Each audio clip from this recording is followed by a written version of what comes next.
안녕하세요. 저는 요즘 여러분들 사연 듣는데 재미를 붙이고 사는 구독자입니다. 여기 올라오는 사연들을 들으면 참 다양한 사건, 사고들이 많아서 항상 재미있어요. 여러분들 사연을 들으면 내가 저 사람처럼 저런 상황이라면 어떻게 행동했을까? 사람의 도리라는 게 뭘까 생각해보게 됩니다. 보통은 서로 지켜야 할 도리를 지키지 않아서 문제가 되는 경우가 많더라고요. 제가 긴 인생을 산 건 아니지만 저에게도 비슷한 사연이 있어서 오늘은 제 얘기도 한번 들려드릴까 해요. 저는 아직 결혼한 지 채 1년도 되지 않은 30대의 새댁입니다. 20대 때부터 만나던 무던한 성격의 남편과 만나 결혼하고 이제 차츰 유부녀로서의 생활에 적응하고 있어요. 제 위로는 오빠가 한 명 있는데 저보다 2살 위인 오빠는 일찍 사고를 쳐서 20대 초반에 고등학생 때부터 사귀던 지금의 새언니와 혼전 임신으로 이른 결혼을 했습니다. 저야 그때 갓 20살이 되어 새로이 시작한 대학 생활에 정신이 없을 때였는데 나중에 저희 친정어머니에게 듣고 보니 저희 어머니 마음고생이 정말 이만저만이 아니었더라고요. 오빠는 어릴 적부터 제법 사고를 치던 편이었습니다. 공부에 영 관심이 없었던 것은 둘째 문제라고 치더라도 매일같이 쌈박질에 애들 돈이나 빼앗고 다니는 소위 말하는 일진이었습니다. 재범 모범생 축에 속하는 저는 자라는 내내 그런 오빠가 창피하고 참 싫었어요. 행여나 학교에서 오빠가 아는 척할까봐 오빠에게 괴롭힘 당한 애들이 혹시 저를 괴롭히는 건 아닐까 늘 노심초사했습니다. 저희 아버지는 정말 엄하신 분이었습니다. 그나마 제 할 일 알아서 하는 저에게는 좀 덜하시긴 했지만 오빠에게는 아마 저희 아버지가 세상에서 가장 무서운 사람이었을 겁니다. 아버지는 정신 못 차리는 자신의 유일한 아들이 사고를 칠 때마다 매섭게 체벌을 하셨거든요. 오빠가 사고 친 걸 들키는 날은 집안 분위기가 정말 말도 아니었습니다. 내가 니놈 사람 만들어 놓지 않고는 제명에 못 살겠다. 어딜 피해 당장 이리 오지 못해? 아버지 잘못했어요. 저 진짜 죽어요. 그만 좀 때리세요. 여보, 이러다 진짜 애 잡겠어요. 고정하세요, 네? 당신이 맨날 이렇게 감싸니까 저놈이 정신을 못 차리는 거 아니야. 그렇게 혼나기 싫으면 애초에 혼날 짓을 안 하면 될 거 아니야. 이거 놓지 못해? 저는 정말 오빠가 지긋지긋했습니다. 고등학교만 졸업하면 이놈의 집구석 나가버리고 말 테다 이를 빠득 갈았습니다. 사고치는 오빠도 싫었지만 따끔하게 야단 한번 제대로 치지 못하고 우는 소리를 하는 엄마 말도 듣기 싫었어요. 그래도 네 오빠인데 내가 너한테 아니면 이런 소리를 어디서 하겠니? 듣기 싫다고. 오빠는 사고를 쳐도 앞에서 찍소리도 제대로 못하면서 그걸 왜 나한테 다 풀려고 들어? 아들은 말 한마디 하기도 어려우면서 딸한테는 자식한테 할 소리 못할 소리 다 해도 된다는 거야? 지겨워 죽겠어 정말. 저희 어머니는 정말 전형적인 그래도 아들이 잘 돼야 집안이 바로 서지 라고 생각하시는 분이었습니다. 가뜩이나 오빠와 엄마에 대한 반감이 가득했던 저는 그런 엄마 말에 맞장구 쳐줄 생각이 개미 눈꽃만큼도 없었고요. 그래서 장학생으로 대학교에 합격하자마자 집에 일말의 미련도 없이 기숙사 생활을 시작했습니다. 오빠가 새언니를 집으로 데리고 온 게 바로 그 무렵이었습니다. 당시 오빠는 대학은커녕 변변한 일자리 하나 잡지 못한 상황이었습니다.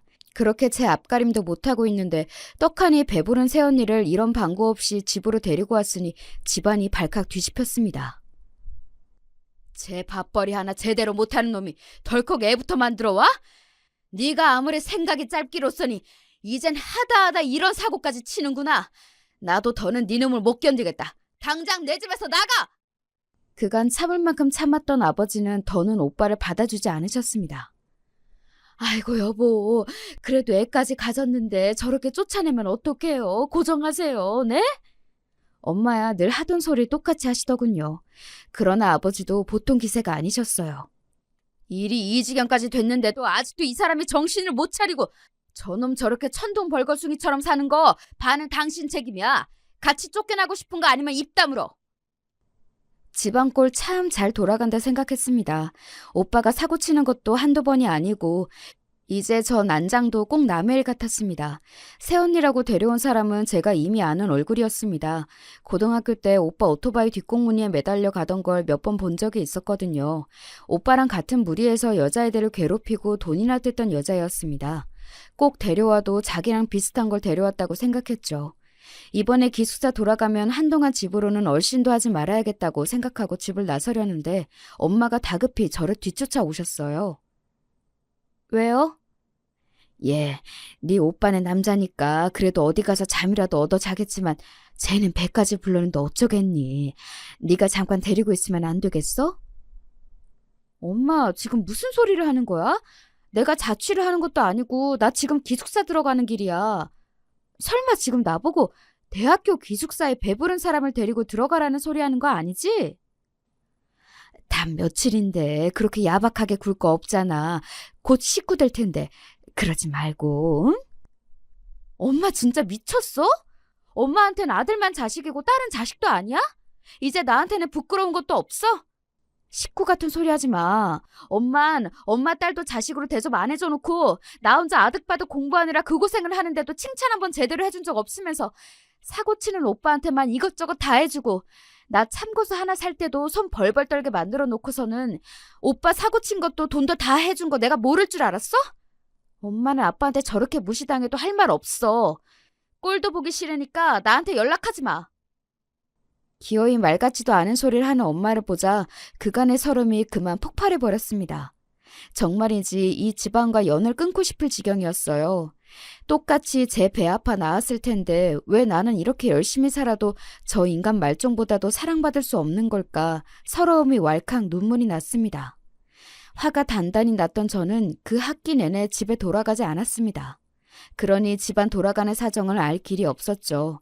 사실 딱히 알고 싶은 마음도 없었습니다. 방학 때 아버지 호출에 잠깐 집에 들렀더니 오빠는 집에 없었습니다. 어쩌기로 했대요? 엄마 쪽으로는 눈길도 주지 않고 아버지에게 물었습니다. 뭐 어쩌기는 저들 알아서 살 일이지. 그간 부모 등골을 그만치 빼먹었으면 우리 할도리는 다 했다. 너도 괜히 연락 받아주지 마라. 그놈 그거 쉽게 정신 차릴 놈이 아니니 괜히 어린 너한테까지 손 벌리려고 들지도 몰라. 애 있다고 안쓰러워서 한두 번 도와주다 보면 나중에 안 도와준다고 앙심 품을 놈이야 그놈이. 애초에 싹을 잘라야 한다. 뭐 제가 도와주려야 그럴 돈이나 있나요? 뭐 걱정 마세요. 저희끼리 대화를 주고받는 내내 엄마는 침울한 기색으로 말 한마디 꺼내지 않았습니다. 저도 불어 말을 붙이지 않았고요. 집에서 자고 가고 싶은 마음이 영 들지 않아 곧장 돌아가려는데 엄마가 저를 붙잡으셨습니다. 저번처럼 속 뒤지는 소리 할 거면 그냥 가게 두세요. 아니, 그런 게 아니라 너도 오빠 어쩌고 있는지 궁금한 것 같아서. 너희 오빠 요새 일 나가 방도 하나 구해서 며느라기랑 같이 살고 있고. 그새 며느라기가 됐나 보네요. 그래도 점점 산달이 다가오는데 혼인신고는 해야지. 이제 진짜로 우리 식구가 되었으니 네 눈엔 안 차겠지만 너무 고깝게만 보지 말고, 응? 고깝고 자시고 할 것도 없어요. 어떻게든 살던 관심 없으니까. 어차피 엄마가 잘 챙겨주시겠죠. 너 그렇게 보내고 엄마도 반성 많이 했어. 엄마가 네 오빠 사고치고 다니느라 그거 수습할 생각만 한다고 너 크는데 제대로 해준 것도 없고 엄마가 미안해. 됐어요. 내가 미안하단 소리 한두 번 듣나. 그래놓고 나한테 또 미안한 짓 할 거잖아. 안 봐도 뻔하지. 오빠 일자리도 당연히 엄마가 구해다 준 거겠죠. 방 구해줬을 거야. 말할 것도 없고. 나 이제 엄마한테 아무것도 기대 안 하니까 엄마도 오빠 문제로 나한테 이야기 나를 생각하지 마세요. 그 말을 끝으로 저는 차갑게 돌아섰습니다. 그간 아버지와 오빠 사이에서 혼자 아등바등하는 엄마가 안쓰러운 마음에 수도 없이 참아왔지만 결국 돌아온 건 상처뿐이라는 생각에 더는 엄마를 받아주기가 힘들었습니다. 그땐 엄마보다 나 스스로가 더 안쓰러웠어요. 그렇게 저는 대학 다니는 내내 본가와는 거리를 두었습니다. 저는 저 나름대로 공부하느라 바쁘고 지금의 남편과 연애도 하면서 차츰 마음의 안정을 찾아갔습니다. 드물게 집에 갈 때는 건너서 오빠 소식을 듣기도 했지만 별다른 감흥은 없었습니다. 태어난 아이는 아들이라고 들었습니다. 그때까지도 오빠와 절연한 아버지는 오빠와 오빠의 가족들을 만나지 않고 있었어요. 저도 오빠나 새언니는 궁금하지 않았지만 아이는 조금 궁금하긴 했습니다. 부모가 문제지 아이는 죄가 없잖아요. 엄마 혼자서 오빠네 집을 간간히 들락거리는 것 같았지만 불어묻지는 않았습니다. 대학을 졸업하고 취직에 성공해 그간 대학 시절 알바에서 모은 돈으로 자취를 시작할 무렵 아버지의 건강이 안 좋아지셨습니다. 퇴직하신 지 얼마 지나지 않아 대장에서 악성 종양이 발견되었습니다. 암이었습니다. 나이가 있으시다 보니 진행이 빠르진 않았지만 그래도 암은 암이었습니다. 엄마와 저는 마른 하늘에 날벼락 맞은 기분이었지만 정작 당사자인 아버지께서는 크게 동요하지 않으셨습니다. 요새 이 나이 먹도록 안 아픈 사람이 어디 있겠어. 때되니 생길 일이 생긴 것뿐이다. 담담하게 말씀하시는 아버지 모습에 마음이 아팠습니다. 그간 오빠 때문에 마음고생이란 마음고생을 있는 대로 다 하시고 이제 퇴직하셔서 좀 편하게 사시나 했더니 암 환자가 되어버린 아버지가 안쓰러웠어요. 비록 자라는 내내 집안이 조용할 날이 없어 원망스러웠던 마음도 있었지만 그나마 아버지가 아니셨으면 제게 무관심한 엄마와 인생의 도움이라고는 안 되는 오빠 사이에서 어떻게 엇나갔을지 모를 일이었습니다. 그러고 일주일쯤 지났을 때였을까? 아버지께서 제 자취방으로 찾아오셨습니다. 딸내미 불편해하는 눈치를 빤히 아셔서 이삿날을 제외하고는 그간 아버지께서 저희 집으로 오신 적이 한 번도 없었습니다. 심상치 않은 눈치에 아버지께 앉으실 자리로 권하고는 무슨 말을 하실지 침을 꿀꺽 삼키고 기다렸습니다. 네 오빠를 만나고 왔다. 그럴 수 있지요. 어찌됐든 자식이니까요. 거기다 손자까지 있지 않습니까? 말씀은 안 하셔도 내심 손자가 보고 싶으셨을 텐데 암 진단까지 받게 되셨으니 얼굴 한번 본 적 없는 손자 생각이 더 나셨으리라 생각했습니다. 생긴 건 네 오빠를 빼다 박았는데 그래도 애가 참 얌전하니 순하더라. 한 번 보고 다 알 수 없겠지만 오빠 성격을 닮지 않았다는 소리에 저도 모르게 안도했습니다. 본인 인생을 생각해서라도 그 편이 훨씬 나을 테니까요. 여기까지야 예상 가능한 얘기라고 생각했는데 아버지께서 뜻밖의 말씀을 하셨습니다. 오늘 널 찾아온 건 유산 문제를 미리 정리하고 싶어서야. 유산 이야기는 뜻밖이었습니다. 암 진단을 받으시긴 했지만 예후가 아주 나쁜 것도 아니었고 진행이 빠르지도 않았기에 그저 치료받으시게 할 생각뿐이었지 아버지가 돌아가실 거라고 생각하진 않았거든요. 아버지, 아직 그런 이야기 할 때는 아닌 것 같아요. 저 안 들을래요. 어허, 그냥 들어. 내가 당장에 나자빠질까 하는 소리가 아니라 이런 문제는 미리 정리를 해둬야 뒤에 잡음이 없다. 내가 아무리 생각해도 너한테 미리 언지를 해두지 않으면 네 오빠 때문에 언제가 돼도 문제가 안 생길 것 같지가 않아. 그렇게 말씀하시는 아버지 낯빛이 하도 어두워 달리 대꾸할 말이 없었습니다. 저로서도 충분히 예상 가능한 미래이니 아버지 생각은 오죽하셨겠어요. 먼저 너한테는 미안하다. 너랑 네 오빠한테는 공평하게 재산을 나눠줄 생각이야. 원래 그놈에게는 한 푼도 물려주지 않을 요량이었다만 어린 것 한 번 보고 나니 아비나 어미나 어느 것 하나 미덥지가 못한데 저 어린 게 크면서 얼마나 고생스러울지 걱정이 되어서 그냥 내버려 둘 수가 없더구나. 가뜩이나 네 엄마가 사고치는 네 오빠만 챙기고 밑빠진 독에 그리 물을 부었는데 머리로는 너한테 유산이 더 돌아가는 게 당연한데 이런 결정을 해서 너한테 면목이 없다. 정작 차별하며 키운 엄마한테도 듣지 못한 소리를 해주시는 아버지 덕에 서운한 감정이 조금은 녹아내리는 것 같았습니다. 아버지 재산 아버지 뜻대로 하시는데 왜 저한테 미안하세요? 그러지 마세요. 아버지 지금 말씀 꺼내시기 전까지는 유산은 생각도 못 해봤는걸요. 게다가 오빠 쪽에 식구가 많으니 더 물려주셔도 달리 할 말이 없었는데 그렇게 말씀해 주셔서 감사해요. 임의로 그렇게만 두면 네 오라비 길길이 날뛸 테니 내가 서류 정리는 분명하게 해둘 거야. 그러니 그 부분은 걱정하지 않아도 된다. 내가 걱정이 되는 건 너의 엄마야. 아, 그렇죠. 사고치는 아들 앞으로는 그 무엇을 주어도 아까워하지 않으실 엄마였습니다. 아버지가 무얼 걱정하시는지는 너무나 자명했죠. 네 어머니한테 바로 재산 명의 이전을 했다가는 네 오빠 입에다 재산 갖다 바치는 꼴이나 다를 게 없겠지. 지금 우리 사는 집은 주택연금 들어서 다달이 너희 어머니 생활비 나오도록 할 테고 그 사람 가고 나면 집은 공사에 귀속될 테니 그렇게만 하면 생활하는데 너한테 손 벌릴 일 없이 부족하지 않을 거다. 근데 그놈이 나 떠나고 나면 과연 그 집에 손대지 않을지 장담할 수가 없어. 당연한 의심이었습니다. 제가 보기 싫은 마음에 그간 귀 기울이지 않아 그렇지 아버지에게 절연당했는데도 어떻게든 아버지 재산에 손을 대려고 호시탐탐 기회를 노렸을 오빠 모습이 눈에 선했습니다. 그러니 아버지 마음도 일이 무거우실 수밖에요. 네 엄마랑 같이 내 생전의 집 처분과 관련해서 공증을 받을 거다. 주택연금 관련 문제는 변호사를 끼고 진행할 거고 네 엄마 옆구리 찔러서 네 오빠가 그 집을 처분하려 해도 네 동의가 없으면 주택연금 해지와 집 매매가 불가능하도록 조항을 넣을 거야.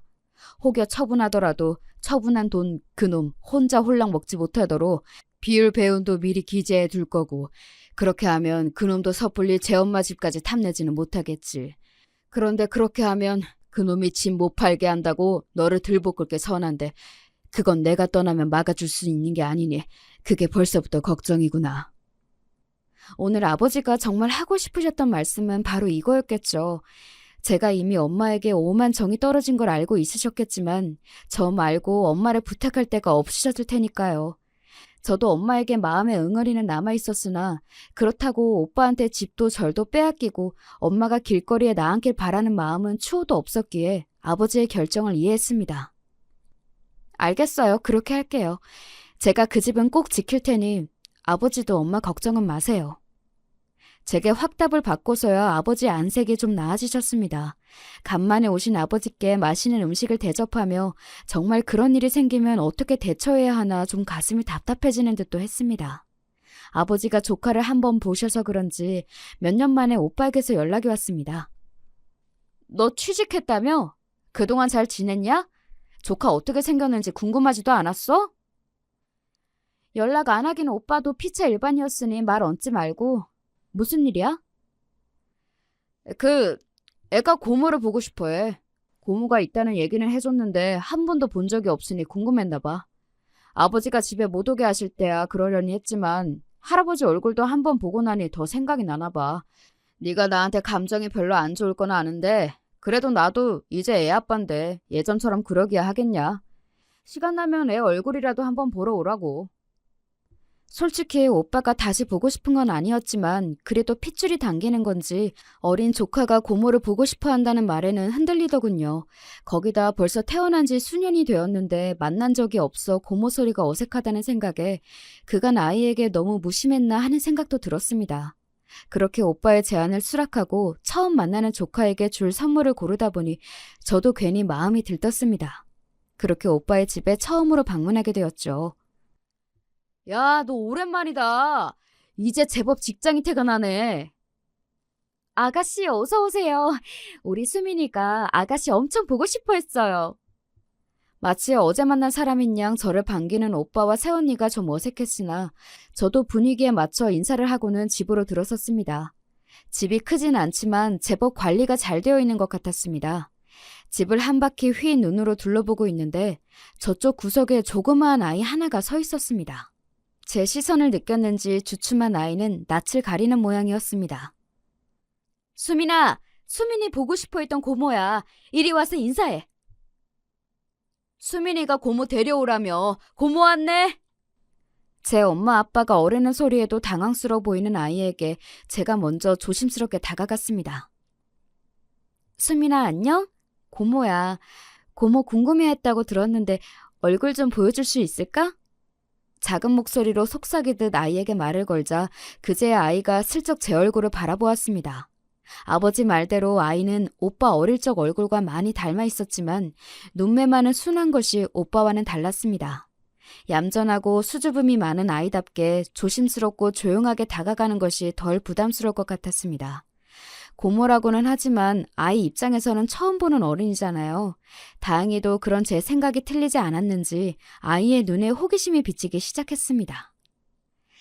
고모도 수민이가 너무 보고 싶었어. 우리 악수할까? 대답은 하지 않지만 수줍게 제가 내민 손을 맞잡은 자그마한 손가락이 따뜻했어요. 참 이래서 핏줄이 무서운 건지 제 아빠랑 그렇게 사이가 안 좋은데도 조카는 예뻐 보이더군요. 낯은 가려도 제가 싫지는 않았는지 이내 제 무릎에 살포시 앉은 수민이는 제가 그날 집에 돌아갈 때까지 얌전히 제 무릎 위를 지키고 앉았습니다. 고모, 다음에 또 와요? 아이고 예뻐라고 하루 새에 저는 그만 수민이에게 마음을 홀딱 빼앗겨 버렸습니다. 기어코 제 아들과 절연하리라는 아버지의 강철 같은 다짐을 꺾은 아이이니 오죽하게나 싶었으나 아이는 정말 예쁘고 사랑스러웠습니다. 무엇보다 성격이 제 아버지를 닮지 않았다는 게 더 마음에 든 게 아니었나 싶기도 합니다. 한번 물꼬를 트고 나니 서로 간의 교류는 잦아졌습니다. 저도 그간 엄마와 소원해진 탓에 본가에 잘 방문하지 않았는데 아무래도 사이에 수민이가 끼다 보니 저도 가끔씩 본가에 들르게 되더라고요. 특히 아버지가 수민이를 보면 기뻐하셔서 그 모습도 보기가 좋았습니다. 항암 치료를 받으면서 힘드실 아버지께 수민이가 위안이 되어주어 고마웠습니다. 그렇게 집에 드나들다 보니 자연히 엄마와도 마주치는 일이 잦아지게 되었죠. 엄마는 간만에 보는 제 눈치를 보면서도 오랜만에 집에 딸이 와 있다는 게 기쁘신 것 같아 보였습니다. 예, 이것도 좀 먹어봐. 너 이거 좋아하잖아. 알아서 먹을게요. 잘 먹고 있어요. 정작 잘할 때는 오빠 좋아하는 반찬 위주였던 식탁에 제 입맛에 맞는 음식들이 올라왔습니다. 엄마 딴에도 저와 잘 풀어보려고 노력하시는 게 느껴졌어요. 저는 예전처럼 엄마의 감정 쓰레기통 노릇을 다시 할 생각은 추호도 없었지만 그저 이 정도 거리라면 나쁘지 않겠다는 생각을 했던 것 같습니다. 조금 이상했던 건 오빠와 올케가 저를 대하는 태도가 좀 미심쩍었다는 겁니다. 처음에는 오랜만에 다시 만난 동생이고 또 오빠 말 맞다나 저도 이제 부모가 되었으니 그래도 좀 정신을 차린 것이 아닐까 했지만 그러기에도 둘의 태도에는 뭔가 석연치 않은 구석이 있었습니다. 아버지와 대화 중에 지나는 말로 제가 그런 말을 하자 아버지께서 한 말씀 하셨습니다. 아마 내가 한 말 때문일 거다. 무슨 말이요? 오빠랑 언니한테 따로 무슨 말씀 하셨어요? 내가 믿는 자식은 너 하나뿐이라고. 집안일이든 재산 문제든 나는 모든 문제는 너랑 상의하고 결정한다고 그랬다. 이 집에서 어른 노릇하는 건 너니까 니들도 깍듯이 대하라고 아주 엄포를 놓았지. 그런 소리를 다 하셨어요? 답지 않게 밑밥까지 깔아두셨다는 말씀에 아버지의 근심이 얼마나 큰지 새삼 실감이 났습니다. 나 가고 나면 재산 한몫 챙길 생각에 만만일 텐데 뭐라도 콩고물이라도 떨어지려면 너한테 밑보이면 안 되겠다 싶었겠지. 내가 허투루 말하는 사람도 아니고 미리 재산 정리 다 맞춰놓은 것 너한테만 이야기했으니 미리 잘 해둬야지 싶겠지. 그제야 그 둘이 저를 대하는 태도가 이해가 갔습니다. 단순히 저한테 잘해주는 게 아니라 제 눈치를 살살 보는 게 저도 느껴졌거든요. 그래도 수민이 낳고는 정신 좀 차린 것 같던데 설마 전처럼 굴지 않겠죠. 저들도 부모인데 애보기 부끄러워서라도 그러겠어요? 모르는 소리 마라. 사람 그렇게 쉽게 바뀌는 거 아니다. 내 자식이지만 저놈이야 일찍부터 싹이 글렀고 애 엄마도 내 앞에서나 눈치 보는 신용하며 싹싹하게 굴지. 네 엄마는 벌써부터 아주 바보로 본다. 내 앞에서는 자제하기는 하는데 가끔 애한테 버럭하는 걸 보면 집에서는 또 얼마나 애한테 드자비를 할지도 걱정스럽고. 엄마를 바보로 본다는 말이 걸리긴 했지만 그동안 오빠에게 해오던 걸 올케에게도 별다를 것 없이 했다면 엄마가 호구를 잡힐 만도 하다는 짐작은 갔습니다. 그보다는 애한테 버럭한다는 게 마음이 쓰였습니다. 큰소리 한 번 안 내는 순한 아이인데 뭐 그렇게 버럭할 일이 있을까 싶기도 했지만 그 두 내외의 성질머리를 아는 제 입장으로는 설마 그 성질머리를 제 자식에게 그대로 부리고 있을까 봐 걱정스러웠어요. 아니겠지. 설마 제 자식한테까지 그러겠어? 생각하면서도 학교 당할 때 개차반 오빠에게 당할 만큼 당해본 제 입장에서는 걱정이 되지 않을 수가 없었죠. 혹시 애한테 함부로 하는 것 같아요? 둘 다 제가 봐온 게 있어서 그런지 아버지 말씀 듣고 보니까 걱정을 안 할 수가 없네요. 내가 혹시 몰라서 애랑 둘만 있을 때 슬쩍 살펴보긴 했는데 그래도 몸에 멍이나 상처가 없는 걸 보니 손버릇이 나쁘게 굴지는 않을 것 같다. 근데 애가 하는 얘기를 가만히 들어보면 둘이 싸우기도 자주 싸우는 모양이야. 그럴 때마다 애한테 화풀이 하듯이 말하는 것 같은데 가뜩이나 성정에 소심한 수민의 성격을 버리는 건 아닐지 걱정이다. 싸우면 애 안 보는 데서나 싸울 일이지 성격이 보통이 아닌 두 사람이 싸우면 집안 꼴이 어떨지 눈앞에 보이는 것 같았습니다. 눈에 넣어도 아프지 않을 조카가 매일같이 그런 환경에 노출되어 있다고 하니 아이에게 더 신경이 쓰였죠. 오빠 집에 자주 가세요? 어? 흔치 않게 제가 먼저 말을 붙이자 엄마가 놀라신 듯 저를 돌아보셨습니다. 혹여 제 오빠 마음에 안 드는데 제 마음을 상하게 하는 건 아닐까 말을 고르시는 듯 보였습니다. 아니, 가끔 수민이도 볼 겸 애들 살림도 봐줄 겸 가지.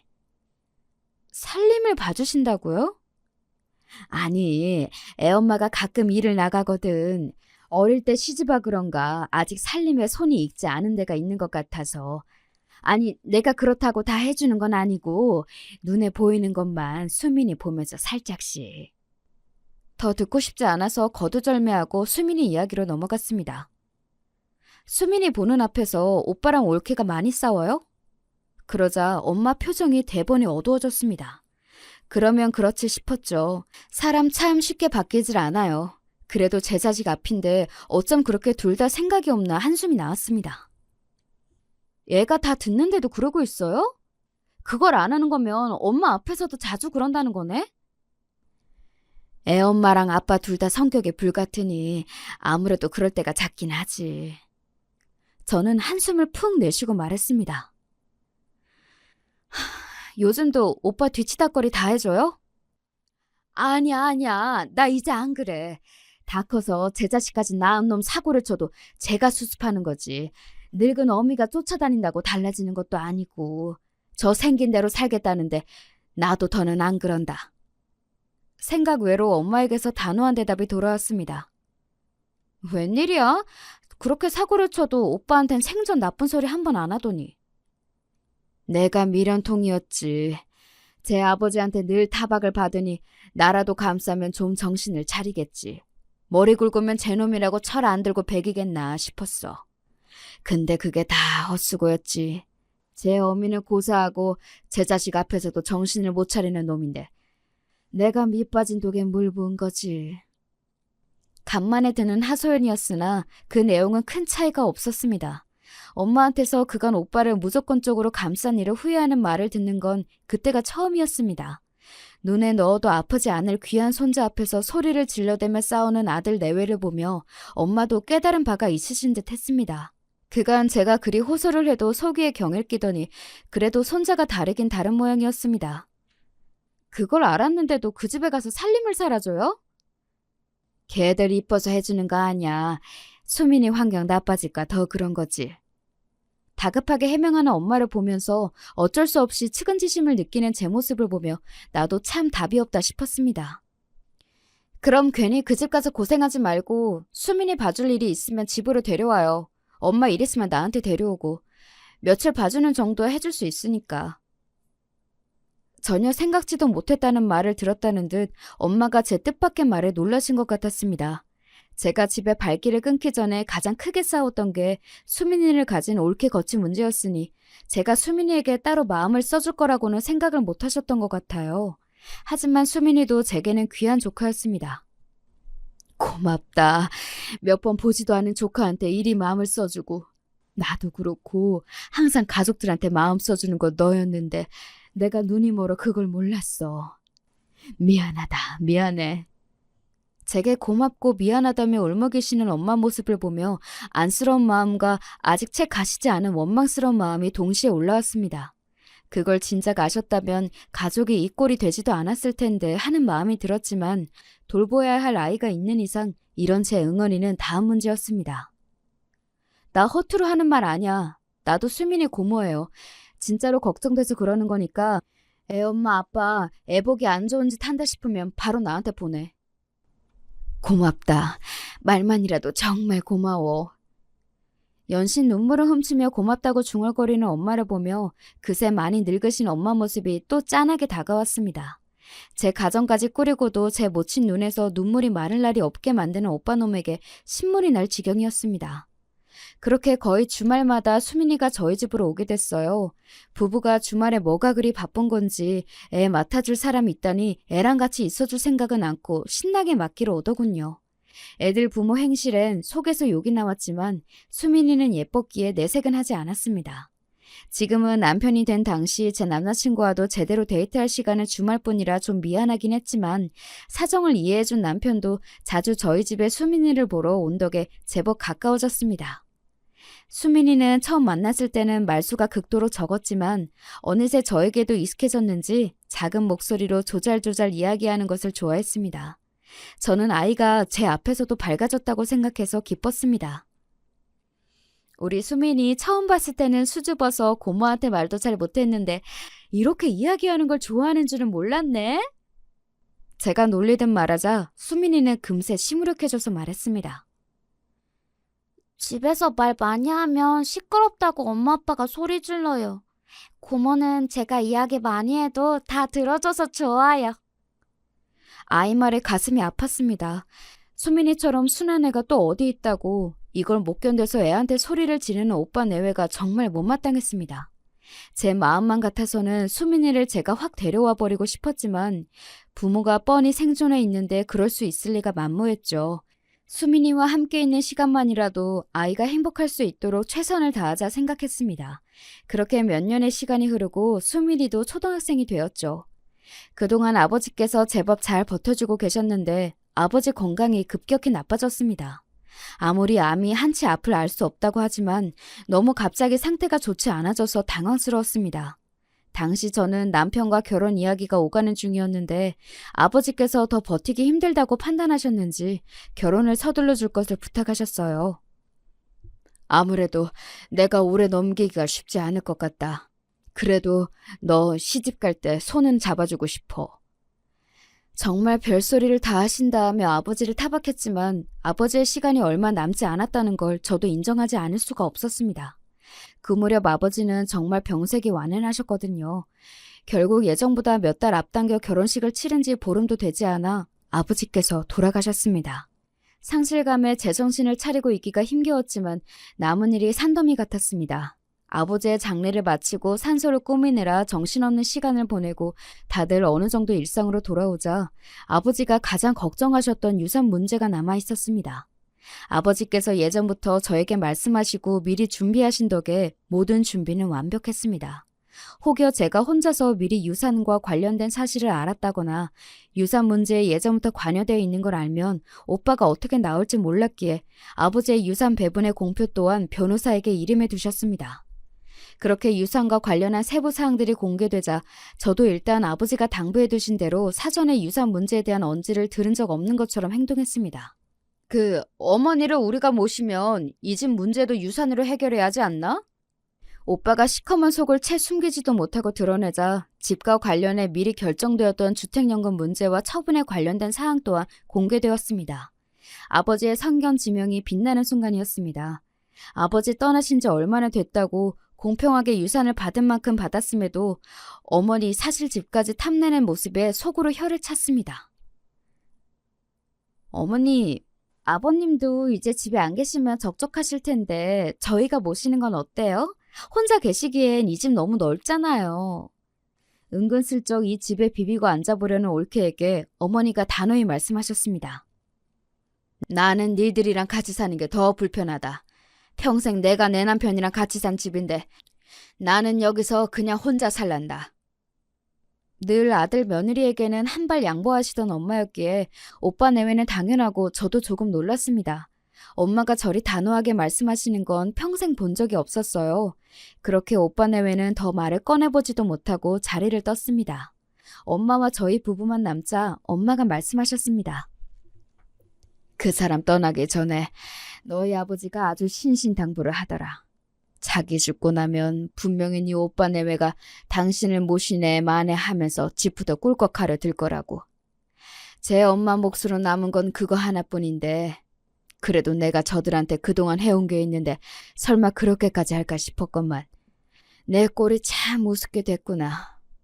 너희 아버지가 이제부터 정신 똑바로 차리고 살아야 한다고 이제 막아줄 자기도 없는데 예전처럼 무르게 굴었다가는 저놈한테 잡아먹히는 건 순식간이라는 소리를 하기에 제 아들한테 어쩜 저렇게 마지막까지 모질까 싶기도 했다만 내 자식 모르는 건 네 아버지가 아니라 나였어. 진작 네 오라비 싹수 알아봤을 너로서는 이제 와서 내가 이런 소리 하는 게 어처구니가 없겠지만 떠난 그 사람 말 새기고 이제라도 정신 차리고 살아볼까 한다.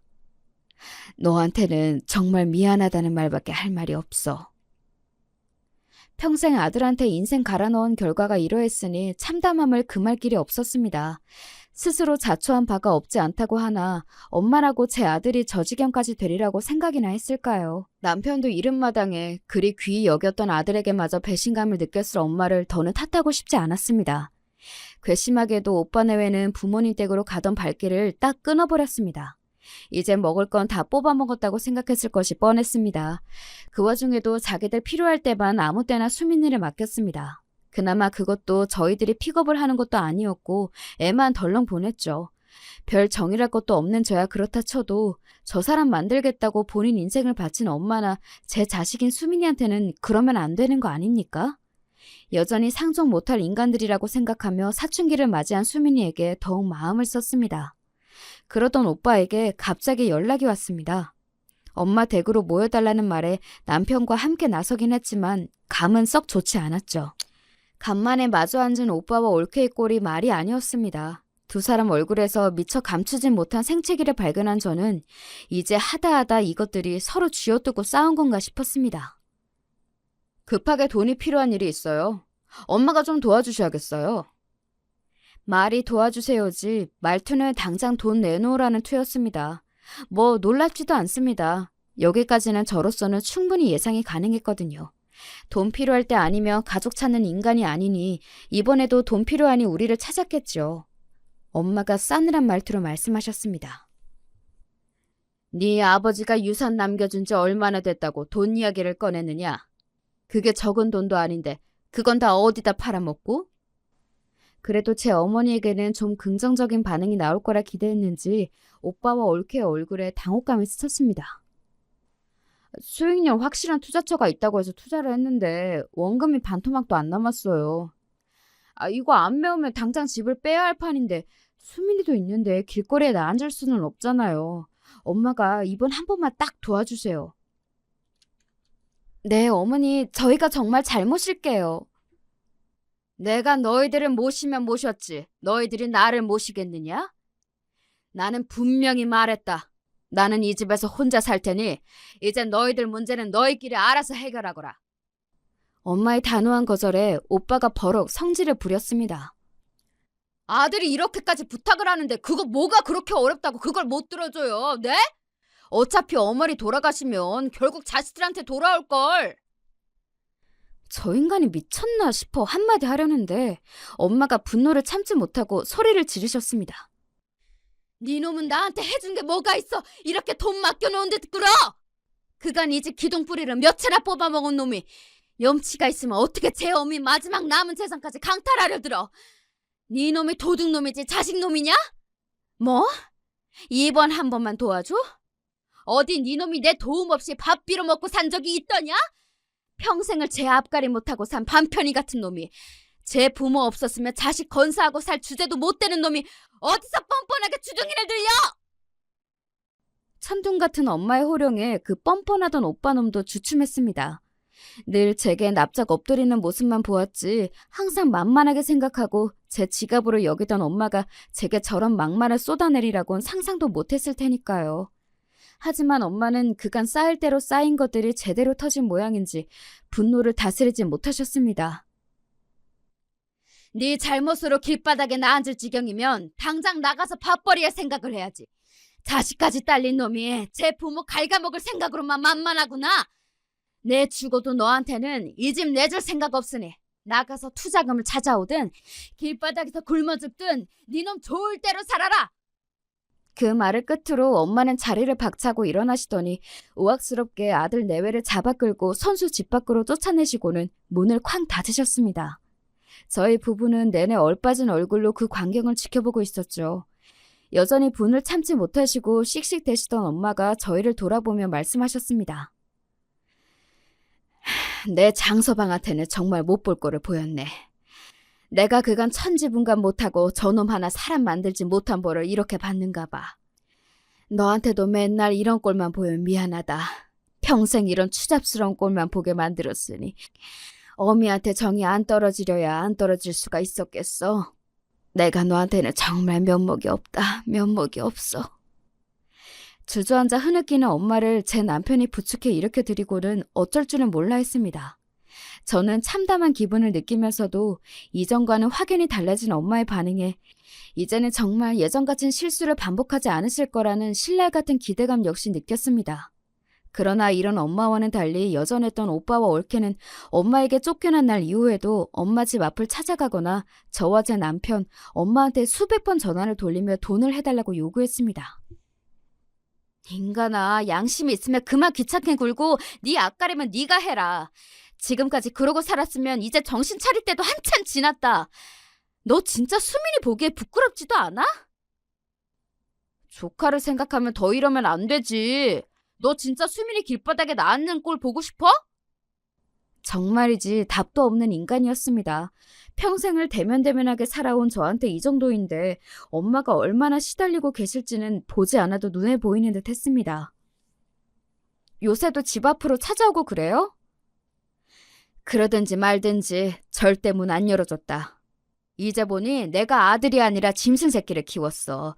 짐승도 저 키워준 어미는 안 물어뜯으니 저건 악귀다, 악귀야. 엄마 입에서 나오는 오만 정이 다 떨어졌다는 말투에 제가 다 놀라울 지경이었습니다. 정말로 내가 예전에 원망했던 엄마 모습은 없는구나 싶기도 했어요. 잘하셨어요. 마음 약해지지 말고 지금 하는 대로 하세요. 온 가족의 싸늘해진 태도에도 불구하고 오빠와 올케는 지부했습니다. 그렇게 한 달 가까이 시달렸을까 엄마에게서 온 가족 호출령이 떨어졌습니다. 어머니, 어쩐 일이세요?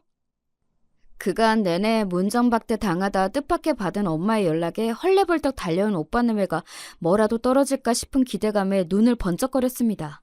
엄마 마음을 약하게 만들 심산인지 수민이까지 대동한 오빠네외가 정말 징그럽게 느껴졌어요. 오랜만에 보는 조카의 풀죽은 얼굴에 그만 제 마음이 아파왔습니다. 그간 아들 내외에게 학을 때도 제대로 뗐던 엄마가 무슨 일로 온 식구들을 불러 모았는지 저도 궁금했습니다. 내가 알츠하이머 판정을 받았다. 순식간에 모든 소리가 뚝 멎었습니다. 생각지도 못했던 화제에 어안이 벙벙했습니다. 장모님, 알츠하이머라면 치매 말씀하시는 거예요? 가장 먼저 정신을 차린 남편이 엄마께 되물었습니다. 그래, 맞아. 치매. 나 치매란다. 돈 받을 생각 만만이었던 오빠 내외는 뜻밖의 화제에 눈에 띄게 당황했습니다. 아, 치매요? 치매시라고... 엄마, 이게 무슨 소리예요? 검사는 또 언제 받았어? 니들 아버지 돌아가시 전부터 조짐은 있었어. 최근에 내가 원체 스트레스 받을 일이 많았다 보니 증상이 심해져 저번 주에 검사를 받았는데 어제 결과가 나왔다. 스트레스 받을 일이라며 오빠 내외를 빤히 쳐다보는 엄마의 눈길을 내배가 잽싸게 피하더군요. 그러든지 말든지 제겐 엄마의 치매 소식이 더 충격이었습니다. 그럼 앞으로 어떻게 해야 한대요? 치료하면 된대? 그것 때문에 너희를 불렀다. 이제 치매면 앞으로 그리 오래 살지도 못하겠지. 니들 내 집 그렇게 탐내더니 잘 됐구나. 전부터 말했지만 나는 이 집에서 죽을 생각이다. 앞으로 나랑 이 집에서 같이 살면서 나 갈 때까지 수발 들어주는 사람에게 나중에 이 집 몫을 더 떼어주마. 그렇게 돈 좋아하는 너희들이니 불만은 없겠지? 갑작스러운 제안에 다들 앉은 자리에서 그대로 얼어붙어 버렸습니다. 그때 올케가 정적을 깨고 외쳤습니다. 아가씨가 모셔요. 뭐요? 제가 황당해서 되묻자 올케가 소리를 질러댔어요. 치매 환자 모시는 게 무슨 장난도 아니고 우린 당장 길바닥에 나앉게 생겼는데 어머니까지 못 모셔요. 아가씨 유산 받았으니까 아가씨가 모셔요. 야, 잠깐 있어봐. 별로 좋지도 않은 짱구를 굴리는 모양인지 오빠가 다급히 외쳤습니다. 있긴 뭘 있어. 요새 치매 걸린다고 금방 죽는 줄 알아? 10년, 15년씩도 치매 환자로 산다던데 그러면 너 어쩔 건데? 집 한 돈 언제 받을 줄 알고 혹을 또 하나? 나 못해, 안 해. 진짜 말이면 단줄하나. 엄마 앞에 앉혀놓고 언니 말 가려서 못해요? 애도 듣는데 정말 부끄럽지도 않아요? 난 그런 거 몰라. 모르니까 니들끼리 알아서 하라고. 그 말을 끝으로 올케가 오빠를 끌고 밖으로 나갔습니다. 제 자식도 버려두고 씩씩대며 나가는 꼴을 보니 제 딴엔 부하가 난 모양이었습니다. 그때 한마디도 않던 수민이가 조용히 입을 열었어요. 제가 할머니 수발 들 테니까 제발 여기서 살면 안 돼요? 아이의 말에 모두 할 말을 잃었습니다. 아직 중학생도 되지 않은 아이의 입에서 오죽하면 저런 말이 나왔겠습니까? 저는 수민이를 끌어안고 사과했습니다. 수민아, 고모가 미안해. 어른들이 네 앞에서 못 볼 꼴을 보였다. 미안해, 수민아. 딸과 손자가 얼싸안고 눈물을 흘리는 모습을 보는 엄마의 얼굴이 참담함으로 일그러졌습니다. 아이를 진정시키고 저는 분한 마음을 이기지 못하고 오빠와 올케에게 번갈아 전화를 걸었지만 연결되지 않았습니다. 혹시나 싶어 남편 전화로도 걸어보았는데 역시나였어요. 집에서 나간 지 얼마나 됐다고 곳에 차단을 박은 거였습니다. 정말 뭐 이렇게 기막힌 인간들이 다 있나 싶었습니다. 제 자식이 집에도 안 돌아오는데 찾을 생각도 없는 모양이었습니다. 그렇게 여러 날이 지나도록 여전히 오빠 내외는 저와 제 남편의 연락을 깡그리 무시했습니다. 엄마, 걱정하지 말아요. 우리가 둘 다 직장 다녀서 내도록 엄마 곁에 붙어 있을 수는 없지만 아직 초기 치매일 때는 우리 일하는 동안은 도와주실 분 구하고 나도 여기 드나들 테니 어떻게든 버틸 수 있을 거야. 나중 일은 나중에 생각하더라도 일단은 우리 그렇게 해봐요. 응? 엄마 기분을 풀어드리겠다고 하는 말에도 엄마는 별 반응이 없으셨어요. 그렇게 남편과 매일같이 엄마 집에 드나들던 어느 날 뜻밖에도 오빠와 올케를 오랜만에 만날 수 있었습니다. 제가 오시라고 했어요. 제 놀란 기색을 보고 여전히 엄마 집에 머물던 수민이가 말했습니다. 제 자식을 몇 날 며칠을 제 어머니 댁에 버려놓고 차마 안 올 수가 없었던 모양입니다. 저 앞으로 할머니랑 같이 살게요. 엄마 아빠 이제 저 안 찾으셔도 돼요. 아이의 황당한 말에도 두 내외가 눈만 꿈뻑거렸습니다. 그러더니 올케가 하는 말에 그만 기가 턱 막혀버렸어요. 그래, 뭐 너도 클 만큼 컸고 엄마 아빠랑 고생하느니 할머니랑 사는 것도 괜찮겠다. 뭐 이런 여자가 다 있습니까? 어이가 없어 오빠를 돌아보았더니 이놈도 별반 생각이 다르지 않아 보여 더 열이 뻗쳤습니다. 손자가 할머니랑 같이 살 수도 있지. 칠매 할머니랑 같이 살 생각을 다 하고 우리 아들이 효자네. 지금 다들 제정신이야? 애 나이가 몇 살인데 치매 환자를 돌보게 하겠다는 거야? 당신들 아들이에요. 정신 차려요. 상식을 벗어난 오빠 내외의 언동에 제가 다 정신이 이상해지는 기분이었습니다. 그때 엄마가 미친 사람처럼 고래고래 소리를 질러대기 시작했습니다. 이 미친 것들이 기어이 인간이기를 포기했구나. 이제 네 놈은 내 자식이 아니다. 니들 같은 빌어먹을 종자들은 수민이 부모 될 자격도 없다.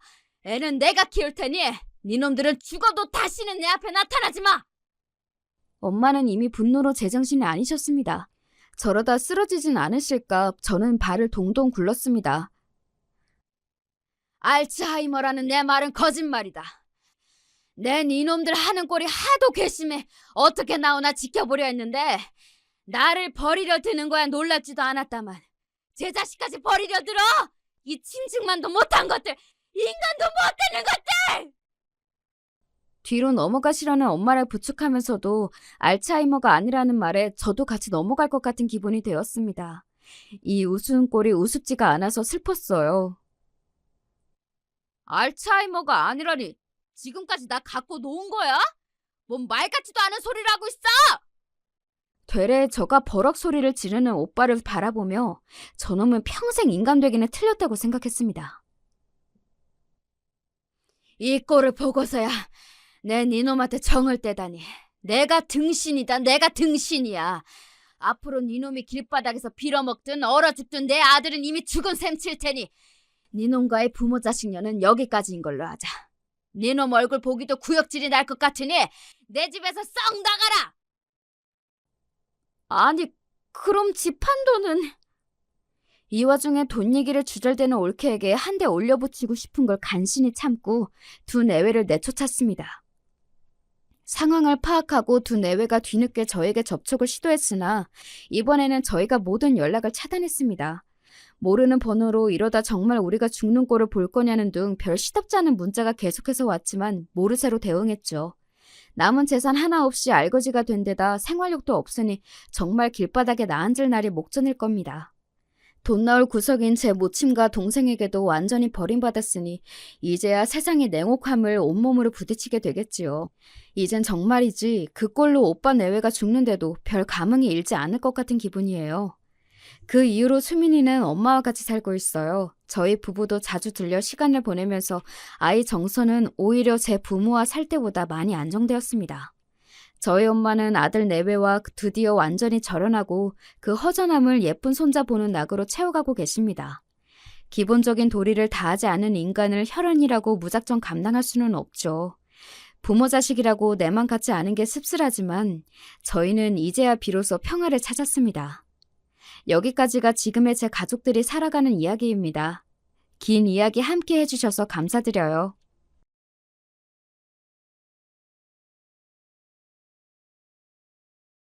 안녕하세요. 저는 경기도에 사는 50대 후반 여성입니다. 저는 현재 남편과 딸 하나를 둔 가정의 아내이자 엄마로 살고 있어요. 작게 알바 같은 일들은 해봤지만 아이를 낳고 나선 가정주부로 지내고 있습니다.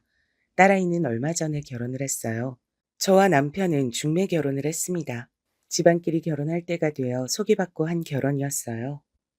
그래서 세 번쯤 만났을 때 이미 결혼 얘기가 나왔었습니다. 남편은 그 지역에서 괜찮기로 손에 꼽히는 직장에 다니고 있었고, 저는 영세한 회사의 격리로 일을 하고 있었어요.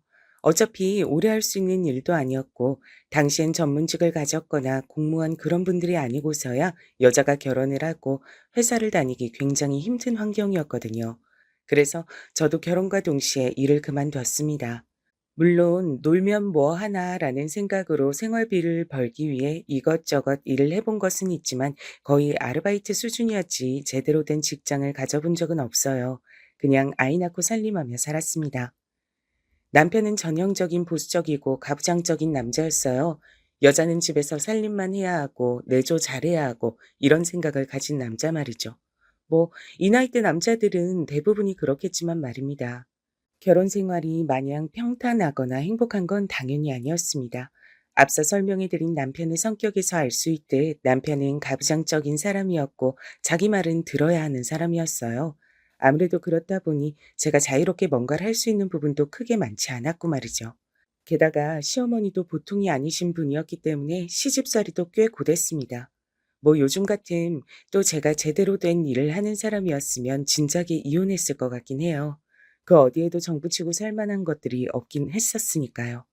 하지만 저는 할 줄 아는 게 없었고 게다가 하나뿐인 딸이 제 발목을 늘 잡았습니다. 그나마 다행인 건 남편이 폭력을 행사하는 사람이 아니었다는 점 정도였어요.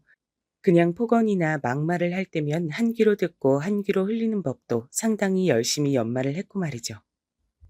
사실 저희 같은 환경의 집안에서 딸 하나를 낳았다 하면 굉장히 난리가 날 법도 한데 사실 이 문제는 시어머니와 남편이 아무 소리도 할 수 없긴 했습니다. 첫째를 낳고 몇 년간 아이가 생기지 않아 시어머니의 갖은 구박이란 구박은 다 받다가 시어머니 손에 이끌려 검사를 받으러 간 적이 있어요. 분명 너한테 문제가 있을 게다. 시어머니는 그렇게 호언장담했지만 제 모든 검사는 좋게 나왔습니다. 그러고선 의사 선생님이 이렇게 말씀하셨거든요. 남편분도 한번 모시고 와보세요. 불임의 경우 남자 쪽에서 발생하는 경우가 더 많거든요, 요즘은. 우리 아들이 지혜를 닮았으면 절대 그럴 리가 없어요. 그런 건 모르는 일이니까 한번 모시고 와보세요. 치료가 가능할 수도 있으니까. 의사의 그 얘기를 듣고 시어머니를 믿지 않았고요. 저를 병원 몇 군데나 더 데려갔습니다. 하지만 계속 같은 결과가 나오자 남편에게 병원을 한번 가보라고 넌지시 얘기했죠. 그래도 아들은 낳아야 하지 않겠냐고요. 그리고 검사 결과는 역시나 남편 쪽의 문제였어요. 정자의 개수가 정상에 비해 훨씬 작고 활동도 좋지 않다고요. 사실상 불임이라는 판정을 받은 겁니다. 시어머니와 남편은 믿을 수 없어 했고 이번에도 병원 몇몇 곳을 더 가봤지만 역시나 결과는 같았어요. 그러게 네가 처음부터 아들을 낳았으면 될 일 아니냐. 마지막 병원에서 이제는 물 건너간 손주를 생각하며 울컥했는지 그렇게 소리쳤어요. 그것도 의사 앞에서 말이죠. 그 모습을 보던 의사 선생님이 웃으며 했던 말이 아직도 생각이 납니다. 어머니, 아이의 성별을 결정하는 건 굳이 따지고 보면 남자 쪽 유전자예요. 여자의 유전자는 성별을 결정하지 못해요. 염색체가 하나거든요. 아마 그 의사 선생님은 제가 험한 소리를 들을 것 같으니 더더욱 그렇게 말해 주신 거겠죠. 시어머니는 그 의사 선생님의 말에 한참을 입을 비죽이더니 더 이상 아들이나 임신 얘기를 하진 않았어요. 남편도 마찬가지였고요. 뭐 어쩌겠어요? 본인 아들과 본인에게 문제가 있다는데 절 탓하고 있을 순 없잖아요. 그런 환경에서 딸아이가 나고 자랐으니 자신의 아빠와 할머니의 사랑을 많이 받으면서 크진 않았겠죠? 당연하게 말입니다. 그래서 딸아이는 아빠와 할머니를 참 싫어했어요. 그건 지금도 그렇고요. 엄마 호강시켜주겠다고 자기가 성공해서 엄마에게 그 누구도 나쁜 소리 못하게 하겠다며 딸아이는 정말 열심히 공부했어요.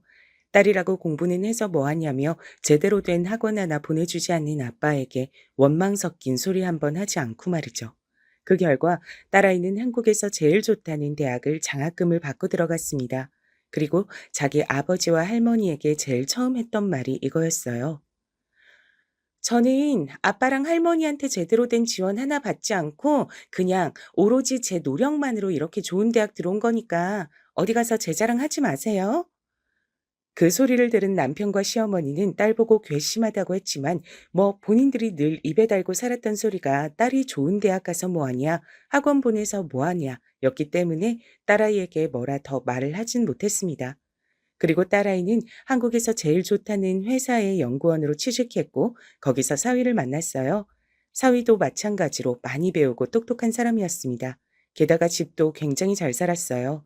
상견례 자리에서 만난 사돈댁이 굉장히 부자에 많이 배운 사람들 같아서 제가 기가 죽었고 남편이 나오면서 구시렁거렸었거든요. 뭐가 그렇게 대단하다고 저렇게 잘난 채들이야? 하고 말이죠. 하지만 남편의 말과는 달리 그분들은 그런 분들이 아니었습니다. 딸아이와 사위의 결혼도 자신들만 좋다면 찬성이라며 집안이 이렇게 차이가 남에도 불구하고 반대 한번 하지 않고 허락했고 또 상견례 자리에서 남편이 조금 무례한 질문과 말들을 했을 때도 허허 실실 웃으시며 대답하셨거든요. 저는 정말 마음에 들었어요. 너라도 좋은 집에 좋은 환경에서 살 수 있어서 얼마나 다행인지 모른다. 엄마는 딸이 엄마 팔자 담는다고 하는 말이 세상에서 제일 싫고 무서웠는데 넌 아닌 것 같아서 정말 너무너무 다행이야. 그런 말 하지 마. 난 다시 태어나도 엄마 딸 할 거야. 그렇게 말해주는 딸아이가 얼마나 고마웠는지 몰라요. 아무튼 딸아이는 정말 좋은 집에 시집을 갔습니다. 그리고 대접받으며 살고 있어요. 아직도 말이죠. 가끔 딸아이의 시부모님들이 딸아이를 금이야 우기야 아껴주는 걸 보면 너무 다행이다 싶으면서도 한편으론 부러울 정도로 말입니다. 언젠가 딸아이가 이런 말을 한 적이 있어요. 내가 엄마 호강시켜 줄 거야. 꼭. 그런 생각 안 해도 돼. 네가 잘 사는 게 엄마가 행복한 거야. 아니야. 두고 봐. 딸아이는 그 이후에 몇 번이나 저에게 취미 활동 같은 걸 할 수 있게 이것저것 학원들을 보내주기 시작했어요. 그렇게 배운 것들이 꽃꽂이, 커피, 뜨개질 같은 것들이었습니다. 그리고 그런 것들을 배우고 나면 꼭 재밌었는지, 적성이 맞는지 이런 걸 묻곤 했죠. 그래서 한 번은 제가 물었습니다. 그런 건 왜 그렇게 물어봐? 엄마가 평생 할 수 있는 일을 찾았음 해서 내가 일을 했으면 좋겠어? 단순히 돈을 벌어라 이게 아니라 엄마가 좋아하는 일을 찾았으면 좋겠어. 그리고 그런 일을 하면서 돈을 벌면 삶의 만족도가 올라가거든. 난 그냥 엄마의 꿈을 찾아주고 싶은 거야. 라고 말이죠. 그 얘기를 듣고는 딸에게 엄청나게 감동했어요.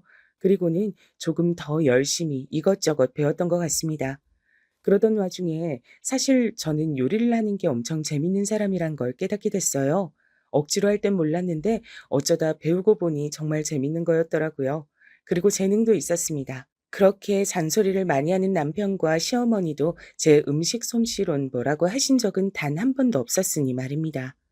그래서 조금 더 본격적으로 배워보고 싶은 게 있냐는 딸아이의 질문에 주저없이 요리라고 했고 딸아이는 정말 기뻐했어요. 제가 뭔가를 배우고 싶다고 의사표현을 한 게 처음 있는 일이었으니 말입니다. 그렇게 요리를 배우던 어느 날 딸과 사위가 찾아와 조심스럽게 이야기하더군요.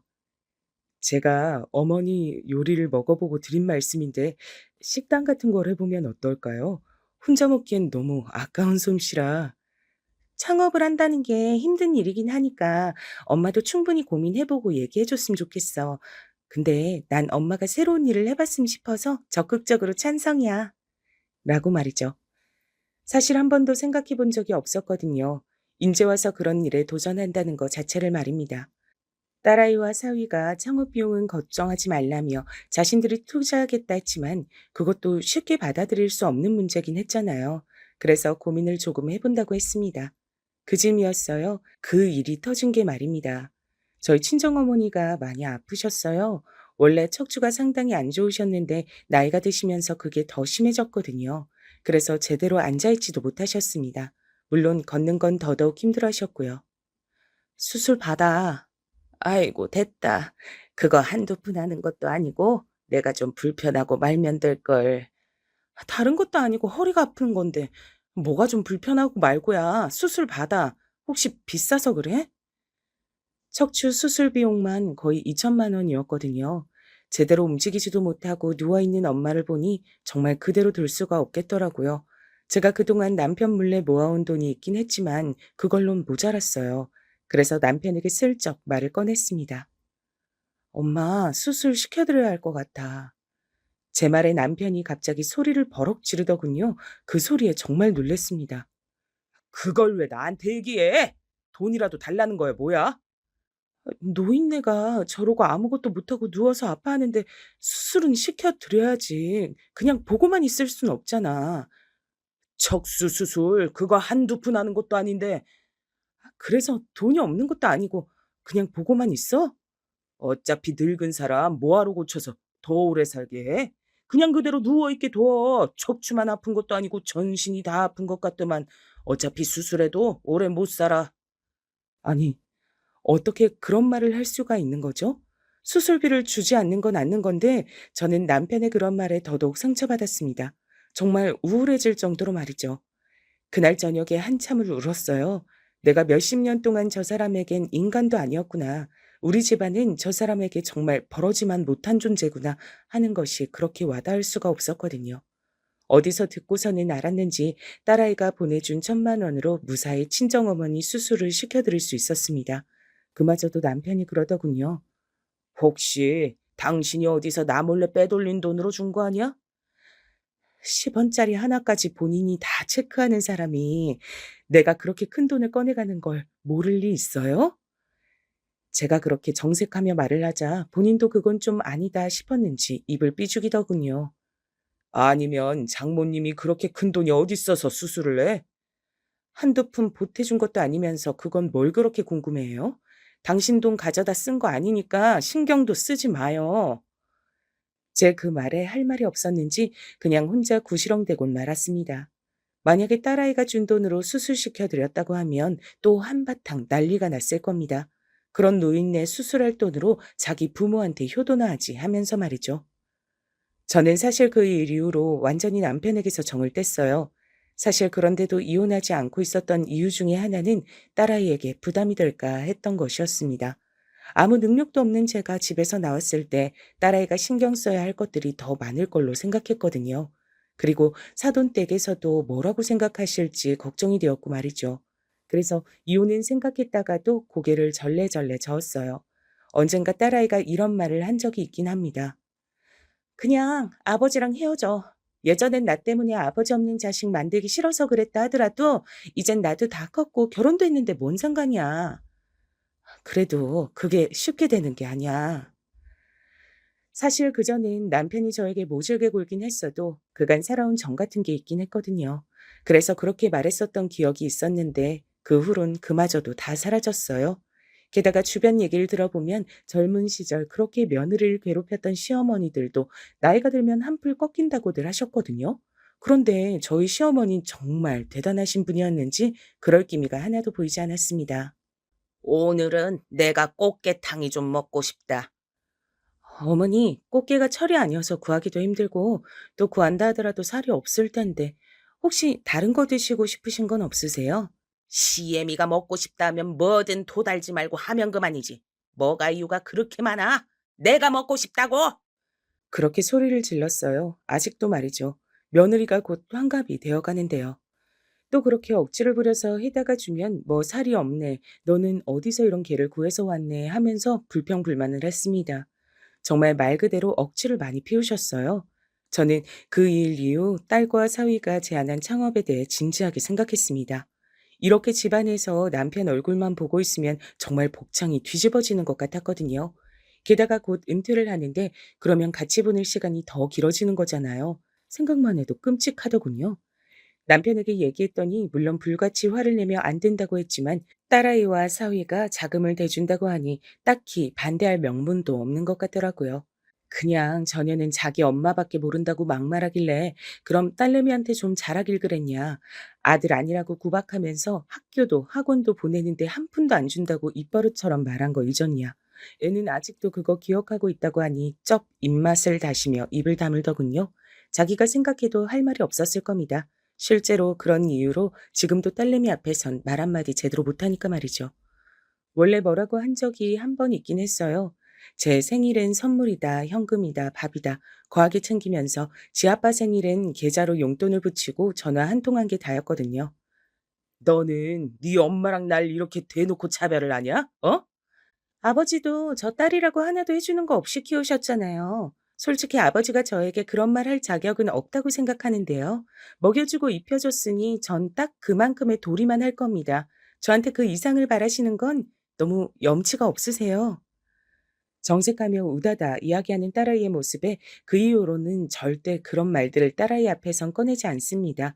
본인도 부끄러운 줄은 아는 거죠.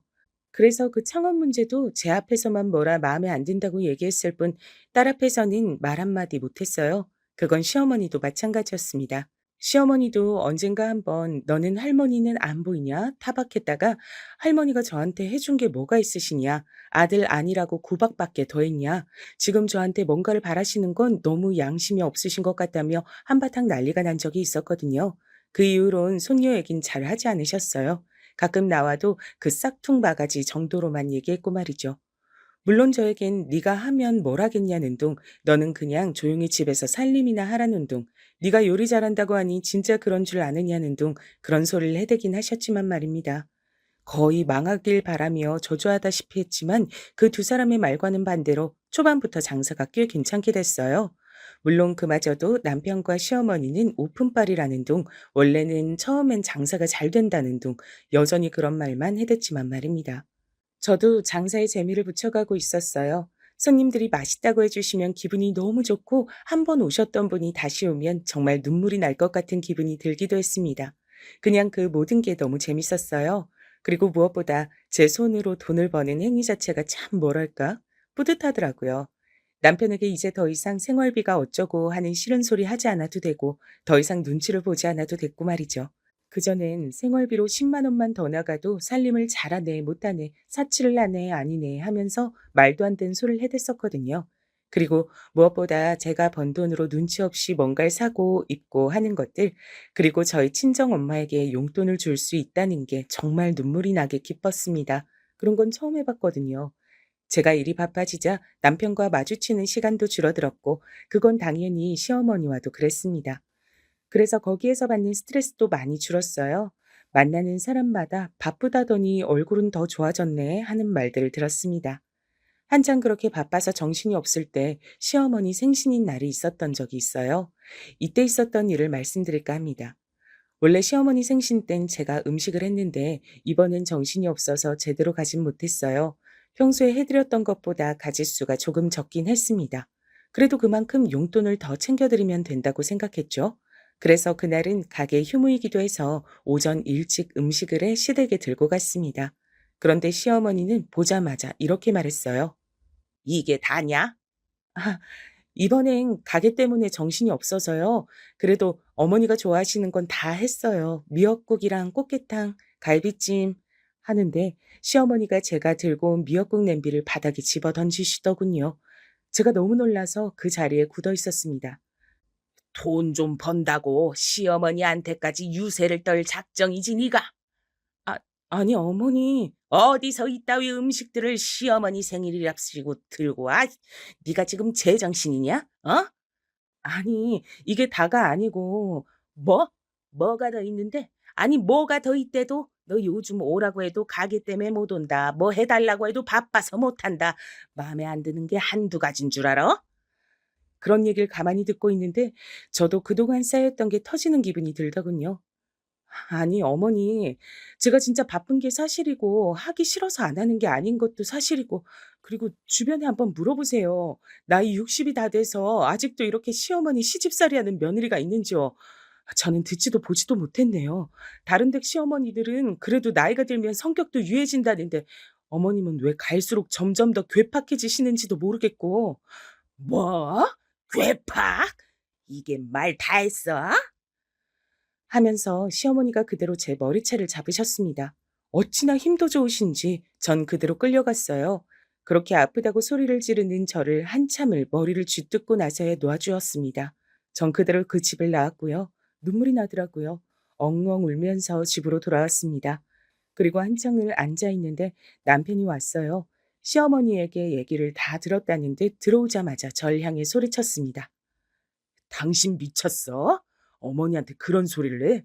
어머님이 바쁘다고 그동안 얼마나 당신을 봐줬는데 생일에 평소만 못하면 어른으로선 당연히 서운할 수 있는데 거기다 대고 시집살이니 괴팍하다느니 그런 얘기를 해? 지금 당장 다시 가서 무릎 꿇고 싹싹 빌어. 어머님이 안 받아주신다고 해도 빌어. 당장! 그런 말까지 들으니 더 서럽더라고요. 물론 남편이 제 편이라거나 절 이해해 주거나 했던 적이 평생가야 없긴 했지만 이 나이에 이 꼴을 당하고 앉아 있는 자기 아내에게 얘기를 들어볼 생각은 하나도 하지 않고 대뜸 소리만 지르는 저 모습이 말입니다. 그래서 저도 모르게 큰 소리가 나갔어요. 당신 눈에 내 꼴은 안 보여? 라고 말이죠. 남편은 처음 보는 저의 그런 모습에 상당히 놀란 듯 멈칫했습니다. 하지만 물러설 생각은 없어 보였어요. 어른이 말 안 들으면 자식한테 좀 그럴 수도 있지. 내가 어머니 자식이야? 난 우리 엄마 자식이야. 며느리도 자식이지 뭔 소리야? 당신 여태 그런 마음으로 우리 어머니 대한 거야? 어머님이 나를 단 한 번이라도 자식으로 생각해 준 적이 없는데 내가 무슨 어머님을 부모로 대해. 나는 이 집 종밖에 더 어딨어. 그리고 며느리도 자식? 그렇게 따지면 사위도 자식인데 당신 우리 집에 어떻게 했어? 남보다 못했잖아. 제가 그렇게 몰아붙이니 남편은 뭐라 말해야 할지 모르겠다는 어벙벙한 얼굴로 서 있더군요. 그 모습조차 너무 꼴보기가 싫었습니다. 지금 당신이 나한테 그런 말을 할 자격이 있어? 난 이제 안 할 거야. 며느리 노릇이고 뭐고 아무것도 안 할 거니까 싫으면 이혼하든가. 그렇게 말하고는 집에서 나와 그대로 친정으로 갔습니다.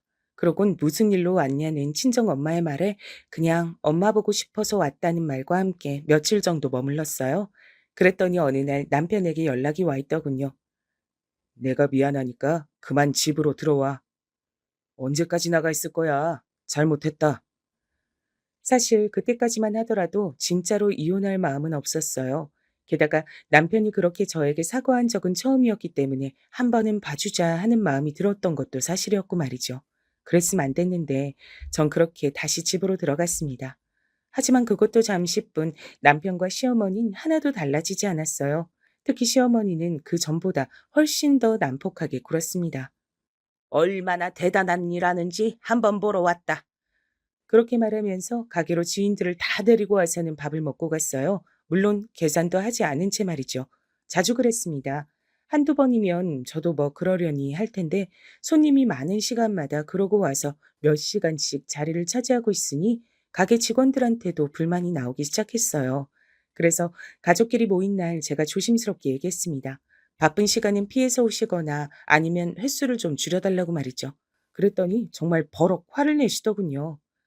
아니 그 정도도 못 해줘서 시애미한테 언제 와라 오지 마라 하는 게냐? 너는 대체 전에 나한테 그렇게 맞고도 정신을 못 차리는. 뭐라고요? 할머니, 엄마 때렸어요? 그 자리엔 딸도 있었거든요. 시어머니는 자기의 화를 주체하지 못하고 그 말을 내뱉었다가 딸이 소리를 버럭 지르자 아차하는 얼굴로 눈을 질끈 감았습니다. 하지만 이내 다시 뻔뻔한 얼굴로 돌아 말했어요. 어른이 자식 잘못하면 그럴 수도 있지. 말도 안 되는 소리 하지 마세요. 어디가 우리 엄마가 할머니 자식이에요? 단 한 번이라도 자식 대접을 해주긴 하셨어요? 시도 때도 없이 불러내서 일 시키고 아들 못 낳는다고 구박하고 뻑하면 불러내서 괴롭히고 세상에 어떤 부모가 자식을 그렇게 막대해요?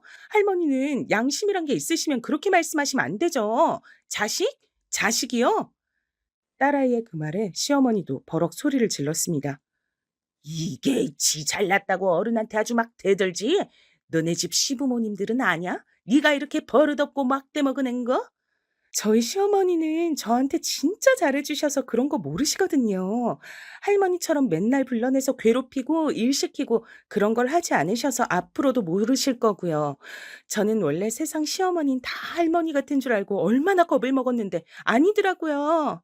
이게 진짜. 시어머니는 그대로 딸아이를 때리려는 듯 손을 들었지만 딸아이는 절대 지지 않았습니다. 엄만 몰라도 저는 절대 안 참아요. 이대로 저 때리시면 전 바로 병원 가서 진단서 끊고 신고합니다. 시어머니는 딸아이의 그 모습에 기가 질린 듯 손을 내려놨습니다. 어디서 저런 게 할머니만 하겠어요. 엄마, 나와, 가자. 그렇게 딸아이의 손에 이끌려 나왔습니다. 딸아이는 저를 데리고 그대로 나왔어요. 그러곤 당장 이혼하라며 닥달했습니다. 이제 엄마, 뭐가 모자라서 그렇게 당하고만 있어? 돈도 벌고 충분히 독립할 수 있잖아. 난 엄마가 거기서 그런 취급받는 거 더는 못 보겠어. 딸아이의 그런 말에도 그리고 저도 여기서 더는 살아선 안 되겠다 생각했지만 선뜻 이혼이 마음대로 되진 않더라고요. 그리고 그날 이후 남편이나 시어머니가 저를 덜 괴롭힌 것도 있었고 말이죠. 게다가 제가 일이 너무 바빠서 그런 것에 정신을 쏟을 여력이 없긴 했습니다. 남편과 시어머니는 제가 얼마나 버는지 잘 모르는 것 같았어요. 사실 그쯤까진 식당이 바쁘긴 했지만 엄청나게 장사가 잘 되는 건 아니었거든요. 그냥 동네에서 맛집이라고 소문이 조금 난 정도? 그래서 남편과 시어머니는 제가 바쁘다고 하면 매일 이렇게 말했습니다. 그거 얼마나 본다고 그렇게 바빠? 하여간 쓸데없는 짓 하는 데 뭐가 있어. 냅둬라. 주제에 뭐 한다고 유세 떨라 그러나 본데 요즘 자영업이 얼마나 망하니 망하는데 얼마 못 가. 사실상 거의 악담 수준이었습니다. 망하라고 고사만 안 지냈지 말이에요. 그러던 어느 날이었어요. 친정어머니가 다시 몸이 안 좋아지셨거든요. 이번엔 척추가 아니라 심장 쪽 문제였는데 수술로 뭔가를 넣지 않으면 오래 살지도 못하고 살더라도 굉장히 힘드실 거란 얘기를 들으셨다고 하더군요. 엄마는 그걸 또 저에게 얘기하지 않았습니다. 알고 봤더니 그 수술 비용이 만만치 않더라고요. 엄마 딸 이제 돈 벌어. 그렇게 미안해하지 않아도 돼. 식당 일 하면서 그렇게 힘들게 번 돈을 어떻게 이렇게 함부로 쓰나. 엄마 아픈데 보태는 게 함부로 쓰는 거야? 무슨 말을 그렇게 해. 엄마의 그 말에 마음이 너무 아파서 울었던 기억이 있네요. 이번엔 수술비를 전액 제 돈으로 냈습니다.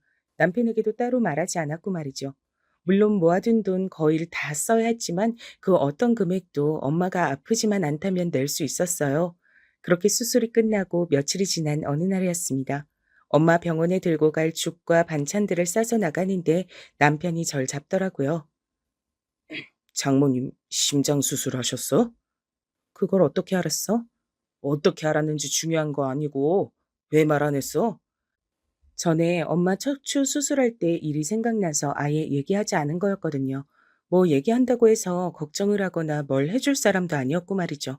그래서 그냥 얘기하지 않은 건데 남편은 다른 부분에 꽂힌 듯 했어요. 수술비 어떻게 했어? 들어보니 심장 수술이 한두 푼이 아니라던데.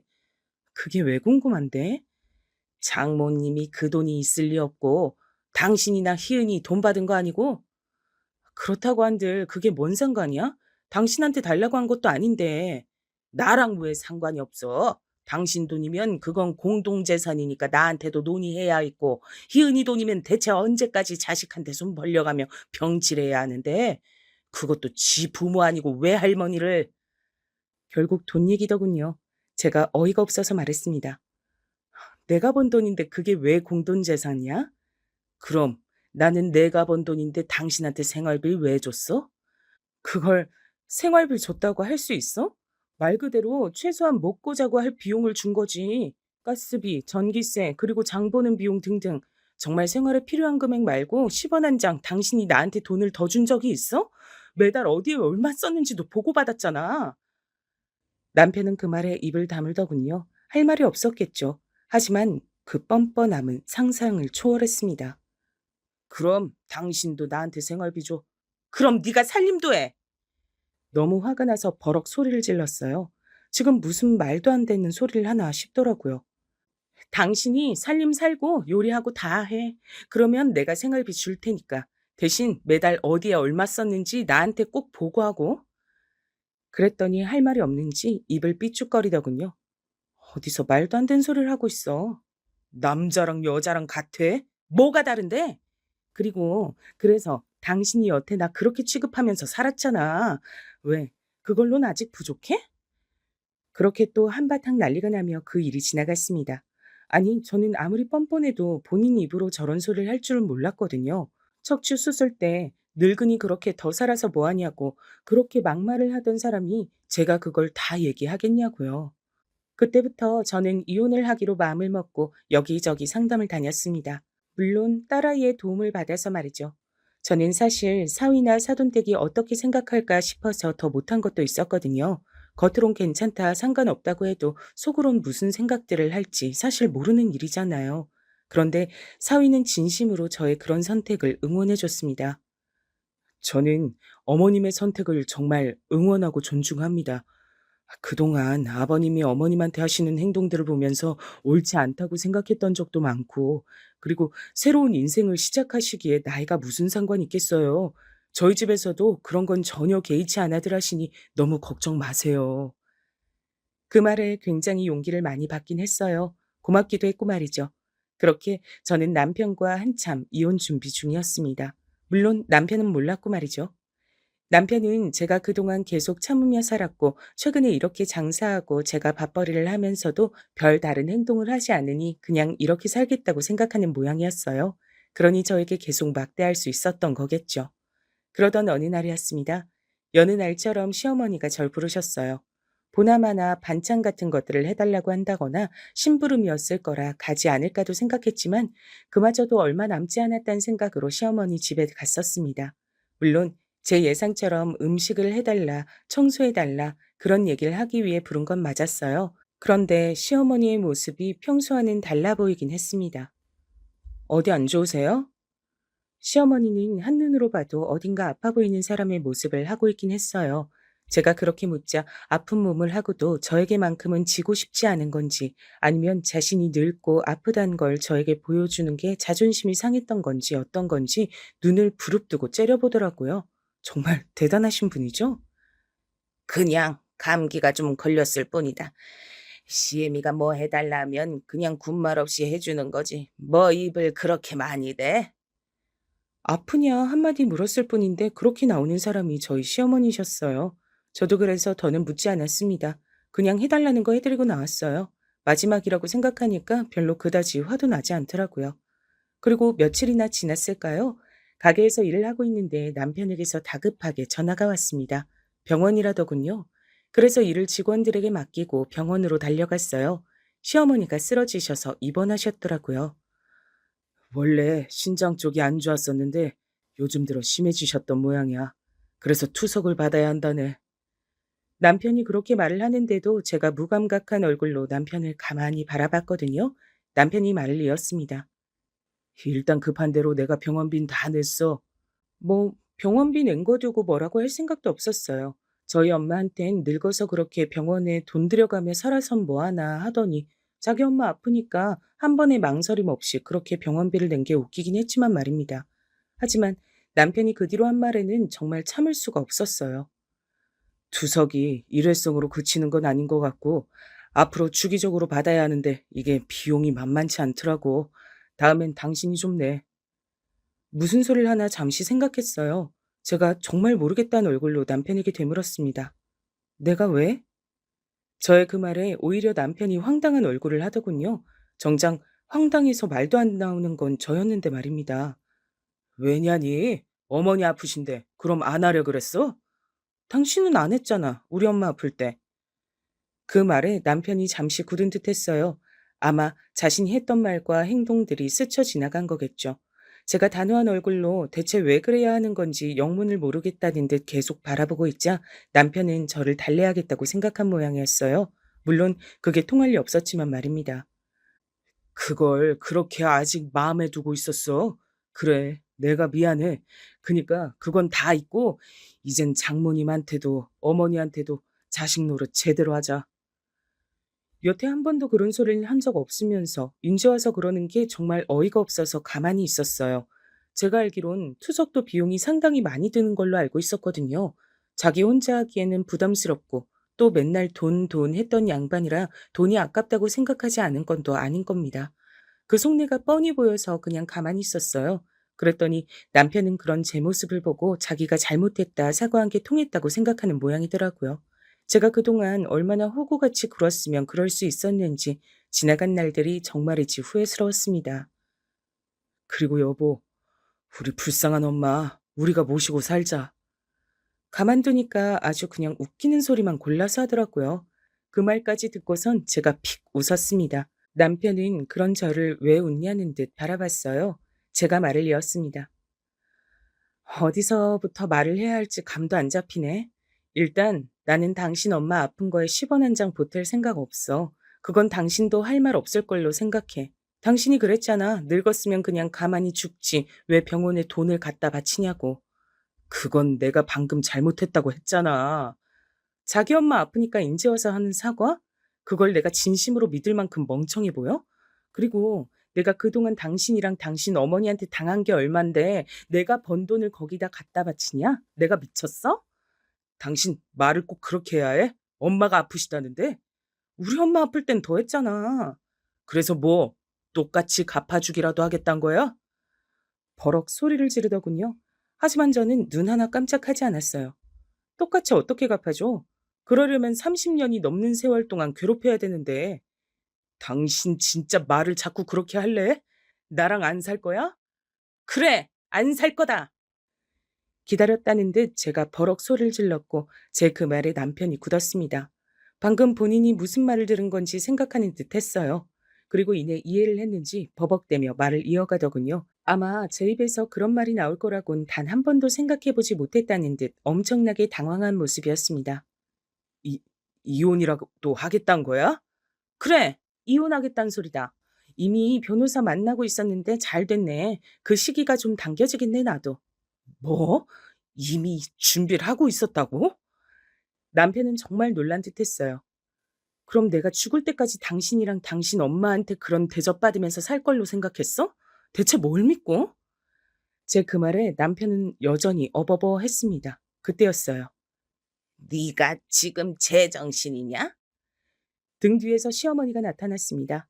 많이 지치고 힘들어 보이긴 했지만 그 전에 봤을 때보다 훨씬 멀쩡해 보이긴 하더군요. 시어머니가 저에게 다가와 말했어요. 지금 내 아들한테 소리를 지른 게 너냐? 어디서 남편한테 소리를 쳐? 여자가. 이제 곧 제 남편 아니게 될 예정이에요, 어머니. 뭐?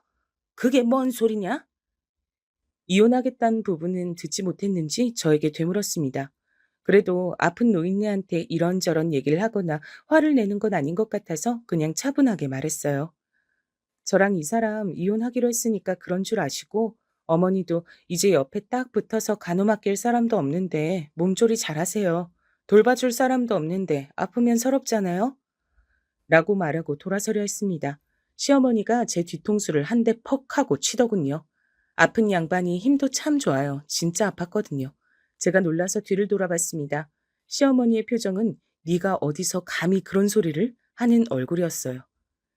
지금 그게 아픈 시애미한테 할 말이냐? 그리고 여자가 어디서 먼저 이혼 얘기를 꺼내? 네가 한다고 해주면 다 해줄 성 싶으냐?